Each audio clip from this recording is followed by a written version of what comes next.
पैसा कमवणं मित्रांनो एवढा इझी नाही आहे. लोक बोलतात की तुझी मजा आहे ते नाही का, पण कोणालाच माहित नाही मित्रांनो, हे डोळे फोडून काम करतो मी बघा पैशासाठी रात्रीचं.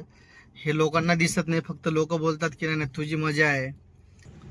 हे बघा मित्रांनो, रात्रीचे 3 वाजले आणि आता मला 5 किलोमीटर जायला 5 मिनिटं लागा लागले आणि दिवसा 5 किलोमीटर जायला लागतात अर्धा तास, कधी कधी तासभर बी लागतो.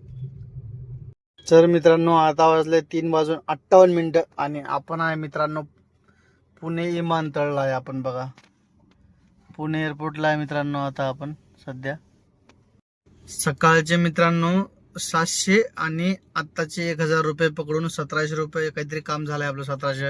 1750 काहीतरी काम झालंय. आणि आता 4 वाजले आणि आपण फक्त 2 वाजेपर्यंत काम करायचं असं माझ्या मनात होतं, पण 4 वाजले. तर मला वाटतं की आणखी 1-2 तास मारावं, कारण की ट्रॅफिक नाही, लवकर लवकर ट्रिपा होत आहेत. तर 1-2 तास आणखी करतोय आणि 6 वाजता जाऊन झोपतोय. मग 6ला झोपलो की 12ला उठलो की मग परत दुसऱ्या दिवसाचं बघू. पण आता आणखी 2 तास करायचा माझा विचार आहे. 2 तासामध्ये आणखी 500 झाले तरी खूप झाले.